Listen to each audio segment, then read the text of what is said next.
Welcome back to Shadowhaven, where the whispers of the past refuse to stay silent.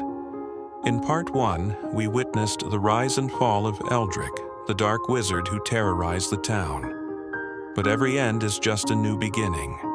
Tonight, we uncover a terrifying truth. Eldrick's bloodline lives on. What will happen to Shadowhaven now? And who can stop this rising darkness? Welcome to Part 2. Bloodline reborn years have passed since Eldrick's death, and the town has tried to forget.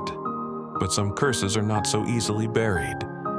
While Malachi slept, his dreams turned dark and twisted.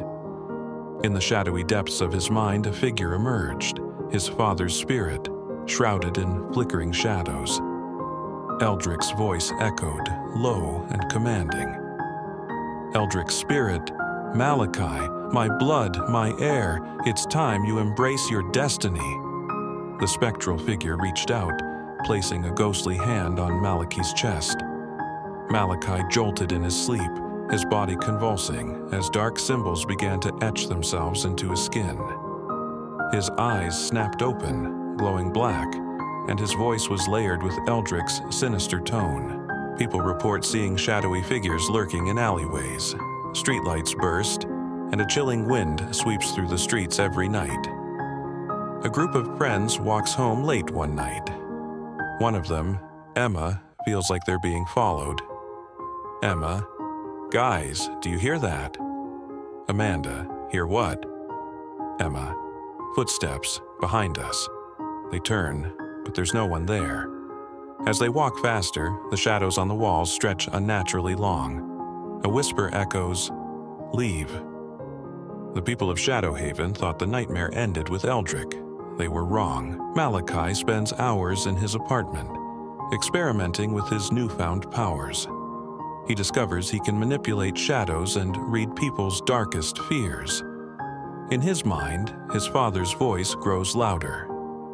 Malachi sneaks out at night, wandering through the empty streets. He sees a man closing his shop and extends his hand. The shadows stretch toward the man, engulfing him. The man vanishes, leaving only a faint scream. Malachi, whispering, "It's all mine now." The old woman, who had long known of the bloodline's curse, sensed its resurgence. From her small, decrepit house on the outskirts of town, she began preparing for the inevitable. Drawing upon her ancient knowledge, she gathered sacred tools, charms, and relics designed to combat the dark powers she knew. Malachi, Eldrick's son, would wield Old Woman to herself. I warned them, the bloodline can't be stopped so easily. The boy is stronger than his father ever was. She heads into town to warn the people, but they dismiss her as a crazy old lady. Some men in the crowd believed when she said, some didn't. A man in the crowd said, "We've heard this before. You said the same thing about Eldrick and we stopped him." Old woman, "You didn't stop him. You only delayed the inevitable. And now, his son will finish what he started." Malachi's powers grew stronger. Shadows creep into homes, and people disappear without a trace. News stations report on the mysterious events, but authorities are helpless. The old woman gathers a small group of brave townspeople and reveals a desperate plan. She explains that the bloodline can only be broken by destroying the source of its power, the glowing orb, but warns that doing so will require someone to offer their life. Old woman, the orb binds him to this world. Destroy it and you destroy him, but the darkness will claim whoever strikes the final blow. The group hesitates, but one person, Jake, steps forward.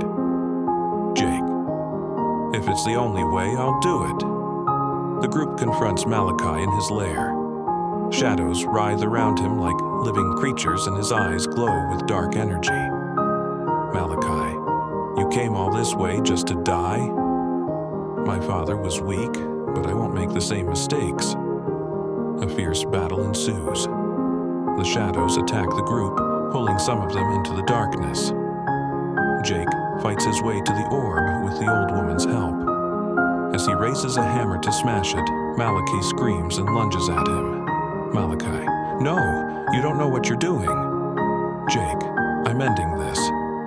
Jake smashes the orb, releasing a blinding light. The shadows scream as they dissolve, and Malachi disintegrates into ash. Jake collapses, lifeless. That was how the people of Shadowhaven became free of Eldric's curse. The city became calm and peaceful, and the people of Shadowhaven lived happy till date. Like and subscribe to my channel for more.